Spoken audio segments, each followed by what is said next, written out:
여러분은 발람의 이야기를 아십니까? 저는 교회에서 자라면서 발람을 무척 좋아했습니다.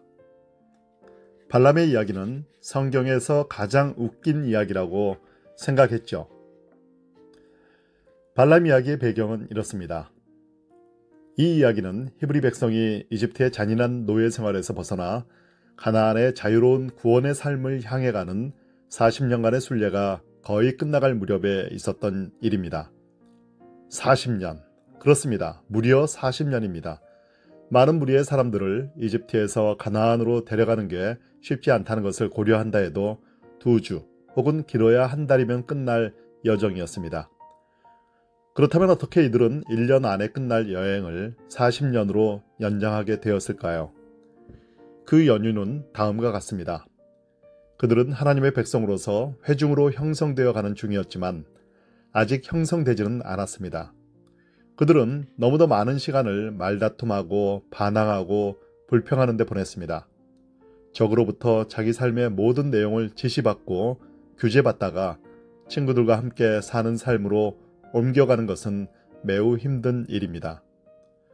모세는 히브리 사람들을 자유로운 삶으로 인도하는 임무를 받았습니다. 그들이 신뢰받고 사랑받는 것에 익숙해지게 하고 하나님을 두려워하는 대신에 예배하게 해야 했습니다. 노예의 옛 습관들은 극복하기가 힘듭니다. 그 일은 쉽지 않았고 오래 걸렸습니다. 그것은 모세에게도 힘든 일이었습니다. 그는 화를 냈고 경멸했으며 조바심을 냈고 지겨워했습니다. 게다가 그들을 괴롭히는 원수들도 있었습니다. 그래서 오래 걸렸지만 서서히 꾸준히 그 길을 가서 이제 목적지에 거의 도달했습니다. 그리고 가는 길에 몇 차례의 감동적인 승리를 거두었습니다. 그 지역에서 자기와 맞서는 사람들을 다 이기고 가는 히브리 사람들에 대한 소문이 돌기 시작했습니다. 그들의 그러한 기찬 행운은 그들의 하나님이 그들 편에 계셨기 때문이라는 말이 돌았습니다. 어떤 전쟁은 칼도 뽑지 않고 이겼습니다. 군사력으로는 아무도 그들을 당해내지 못하는 것 같았습니다. 그들에 대한 정보가 대략 그러했습니다.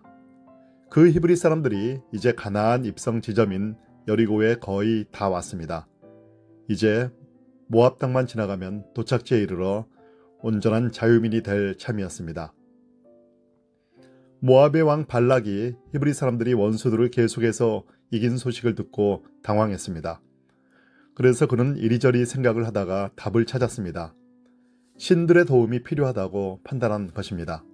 기도가 필요했고 제사가 필요했습니다.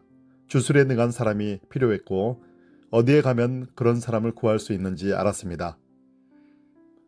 발락의 나라인 모압의 동쪽에는 유프라테스 강까지 뻗어 있는 사람이 거의 살지 않는 거대한 땅이 있었습니다. 그곳은 주술과 마술에 능한 카리스마 지도자들이 많은 지역으로 유명했습니다. 그 중에 한 사람이 유독 눈에 띄었는데 그가 바로 발람이었습니다. 칼로 히브리 사람들을 막을 수 없다면 영적인 세력을 좀 써보는 게 어떨까 하는 게 발락의 생각이었습니다. 발람을 시켜 히브리 사람들을 저주할 수 있다면 그들을 막을 수 있을 것이다. 발람은 그 정도로 명성이 자자한 사람이었습니다.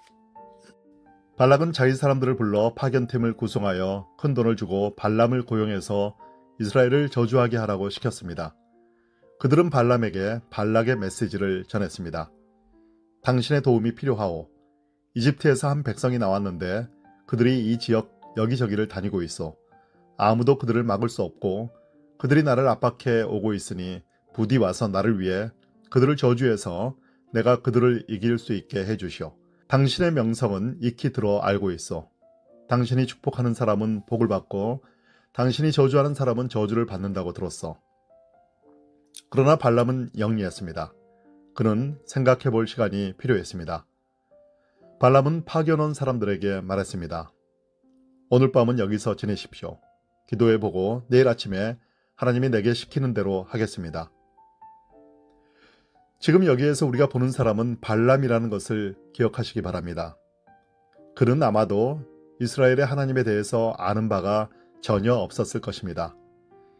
발람은 자신의 힘을 동원해 알아보아야 했습니다. 그는 마술과 마법과 주술과 주문에 푹 빠진 이교도였습니다. 능숙한 속임수와 사기의 장인이었죠. 하지만 그는 자신이 지금 누구를 상대하는 것인지 알아야 했습니다. 그날 밤 하나님이 발람에게 나타나셔서 물으셨습니다. 여기 너와 함께 있는 이 사람들은 누구냐? 발람이 대답했습니다. 모압 왕 발락이 그들을 보냈습니다. 그가 이제 막 이집트에서 나온 적의 위협을 받고 있다고 합니다. 제가 가서 그들을 저주하여 이길 수 있게 해주기를 바라고 있습니다. 그러자 하나님이 말씀하셨습니다. 그들과 함께 가지 말라. 그 백성은 복을 받은 백성이니 그들을 저주하지 말라. 발람은 분명 움찔했을 것입니다. 어쩌면 자신이 통제하지 못하는 세력이 있는지도 모른다는 생각이 들었겠죠. 그 어떠한 신도 자신이 주술로 불러내기 전에 갑자기 이렇게 나타나 이야기한 적이 없었습니다. 그래서 그는 놀라서 뒷걸음질 쳤습니다. 이튿날 아침에 발람이 일어나 발락의 신하들에게 말했습니다. 돌아가십시오. 하나님께서 내가 여러분과 함께 가는 것을 허락하지 않으십니다. 그리하여 모압의 신하들은 그곳을 떠나 발락에게 돌아가서 보고했습니다. 발람이 우리와 함께 오려 하지 않았습니다.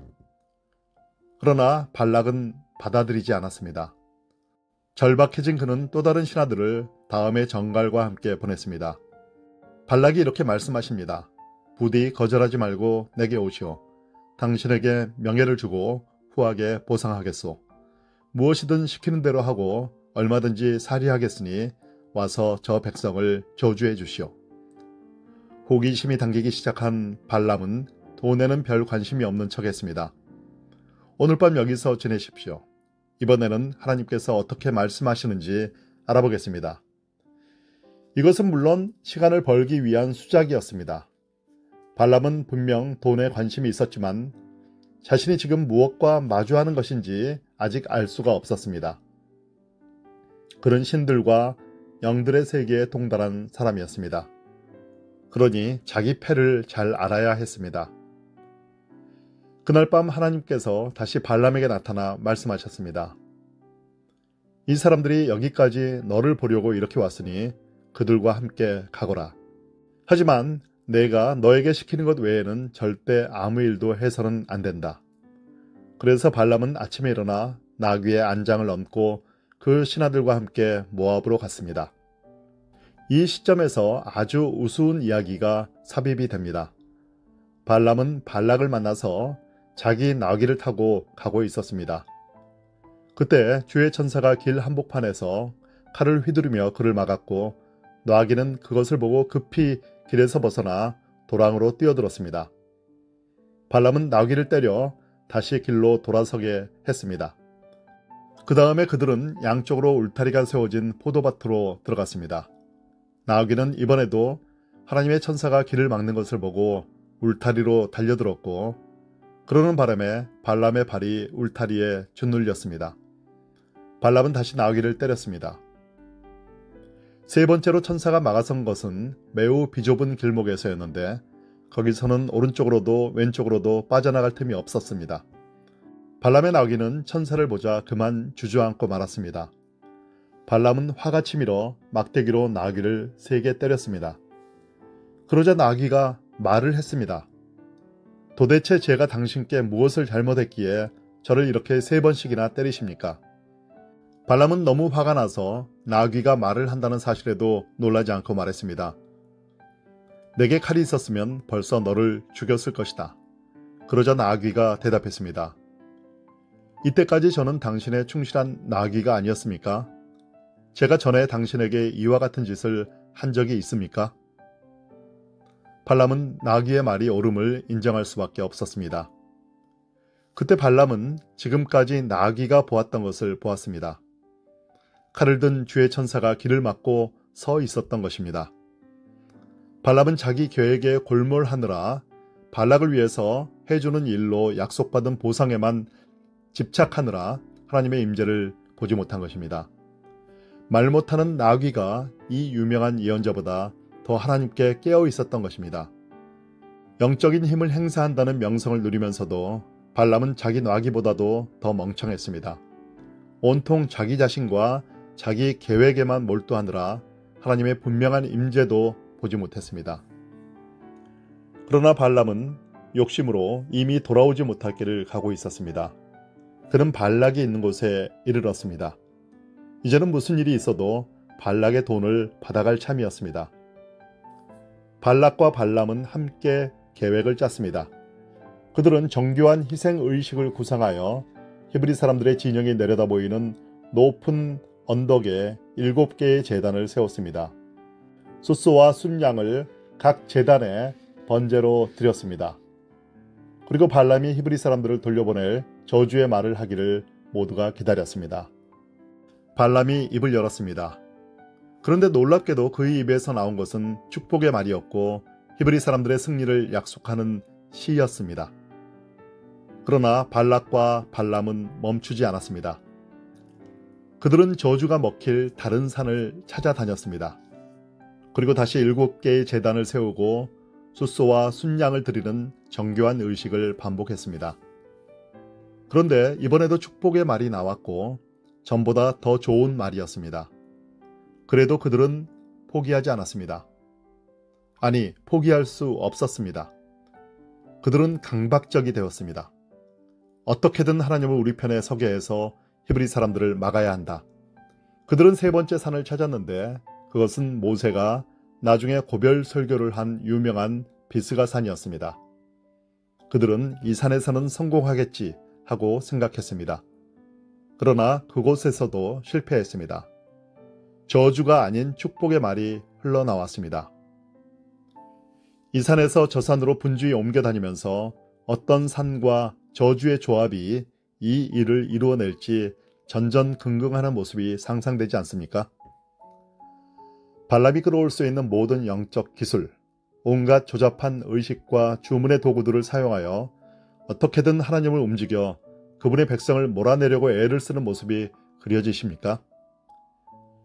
그들은 정신없이 절박하게 머리를 굴렸습니다. 그런데 매번 발람의 입에서는 저주 대신에 축복의 말이 나왔습니다. 그리고 마지막 축복은 1000년 후에 태어날 그리스도, 예수에 대한 예언이었습니다. 나는 그분을 보지만 지금은 아니다. 나는 그분을 감지하지만 여기서는 아니다. 한 별이 야곱에게서 솟아나고 한 홀이 이스라엘에게서 일어나리라. 민수기 24장 17절. 이게 바로 그 이야기입니다. 우습고 드라마틱하고 생동감 있지 않습니까? 히브리 사람들은 이 이야기를 반복해서 했고 분명 그들이 가장 좋아하는 이야기 중 하나였을 것입니다. 그래서 구약성경 5권의 책, 그리고 신약성경 3권의 책, 베드로후서, 유다서, 요한계시록에 발람의 이야기가 11번 언급되어 있습니다. 히브리 사람들과 그리스도인에게 이 이야기는 정교한 종교적 장치에 대한 경고가 아닐 수 없습니다. 발람은 영적 거인으로서 명성이 자자했습니다. 그는 세련되었고 아는 게 많았습니다. 그러나 그것은 전부 외형적인 것이었습니다. 발람의 웅변은 모두 그의 입에 있었지 마음에 있지 않았습니다. 그는 속이 없는 텅 빈 사람이었고 그가 정말로 원했던 것은 돈을 많이 버는 것이었습니다. 발람은 말은 바르게 했지만 행동은 바르지 못했습니다. 그의 인생은 욕심과 야망과 이기적 이익만을 좇는 인생이었습니다. 성경의 마지막으로 발람이 인용되는 책은 요한계시록입니다. 버가모 교회에 발람의 가르침을 따르는 사람들, 곧 말만 하고 행함은 없는 사람들을 경고하는 설교에 나옵니다. 발람을 찾으러 유프라테스 강까지 갈 필요도 없습니다. 그냥 TV만 켜면 됩니다. 그러나 말만 번지르르 한 영적 전문가들에 대한 엄숙한 경고와는 대조적으로 여기에는 확고한 축제의 분위기가 있습니다. 왜냐하면 아무것도 하나님의 구속사역을 멈출 수 없음을 보여주기 때문입니다. 하나님의 백성은 이집트의 노예 생활에서 벗어나 가나안의 자유를 향해 가고 있었습니다. 발람이 예언자와 제사장 노릇을 하며 돈을 벌고 명성을 쌓던 사회에서는 그가 중심 인물이었고 히브리 사람들은 무명이었습니다. 그런데 발람이 웃음거리가 되고 말았습니다. 그것도 자기 당나귀에 의해서 말입니다. 이 이야기를 들은 히브리 사람들과 그리스도인의 가정에서는 분명 웃음이 터졌을 것입니다. 불쌍한 발락, 불쌍한 발람. 정말 하나님의 구원 사역을 멈출 수 있다고 생각한 거야? 나귀가 말하는 우스운 장면과 저주가 먹힐 산을 찾아 정신없이 뛰어다니는 모습을 적당한 어조와 웃음소리를 섞어 들려주면 정말로 웃기게 들렸을 것입니다. 그리스도인의 순례에서 유쾌한 웃음은 중요합니다. 그리스도인으로 사는 일에는 많은 슬픔과 노력과 회개와 묵상의 시간이 있다는 것은 분명합니다. 그러나 성경 그 어느 곳에서도 그리스도인의 성품의 특징은 우울한 체념이라고 말하지 않습니다. 하나님이 승자이신데 어떻게 그럴 수가 있겠습니까? 복음은 마치 못과도 같습니다. 더 세게 때릴수록 더 깊이 들어갑니다. 발람의 이야기는 암울한 종말을 강조하며 다니는 사람들로부터 보호해 줍니다. 마귀를 향해 웃으며 그가 물러갈 것입니다. 그리고 무엇보다도 이 이야기에 깊이 박혀있는 중요한 깨달음은 하나님의 일은 저주가 아니라 축복이라는 것입니다. 하나님의 저주라는 말이 하나님의 축복이라는 말보다 미국의 일상 용어에서 훨씬 더 많이 쓰이는 것을 보면 일반적으로 사람들이 이 사실에 대해 얼마나 무지한가를 알 수 있습니다. 하나님의 저주, 영어로 God damn 이라는 말이 하나님의 축복, God bless 라는 말보다 미국의 일상 용어에서 훨씬 더 많이 쓰이는 것을 보면 일반적으로 사람들이 이 사실에 대해 얼마나 무지한지를 알 수 있습니다. 미국 드라마를 보면 갓댐이라는 용어가 얼마나 많이 나오는지 모릅니다. 타락한 우리는 마음에 안 들거나 불편한 것이 있으면 언제든 불러서 그것을 비난하거나 물러가게 할 수 있는 존재로 하나님을 생각합니다. 우리는 하나님이 우리 삶에 주신 사람들 때문에 실망하고 좌절하고 길이 막힙니다. 그런데 어리석게도 하나님을 시켜서 문제를 해결하면 그들을 받아들이거나 사랑하는 불편함 없이 자기 입속만 챙기며 자기 길을 갈 수 있다고 생각합니다. 그것은 잘못입니다. 하나님의 특징은 축복입니다. 하나님에게 사람은 곧 하나님의 자녀를 의미합니다. 반항적일 수 있고 당연히 미성숙하겠지만 그래도 그분의 자녀, 하나님의 자녀입니다. 발락은 하나님을 시켜서 히브리 사람들을 저주하게 하는 일만큼 쉬운 일은 없을 것이라 생각했습니다. 발람처럼 영적 세계에서 힘이 있는 사람이 곁에 있으니 더욱 그러했습니다. 그러나 발락이 그 모든 수고를 통해 얻은 것은 아름답고 시적이며 기억에 남을 4개의 축복뿐이었습니다. 발락은 격분하여 발람에게 고함을 질렀습니다. 이게 무슨 짓이오? 나의 원수들을 저주해달라고 했더니 당신은 그들에게 축복만 하고 있지 않소? 그러면 우리는 대답합니다. 그래요 발락, 무엇을 기대했나요? 하나님의 일은 축복하는 것이니 당연하지 않습니까? 돌아보면 우리 주변에 수많은 발락들이 있습니다.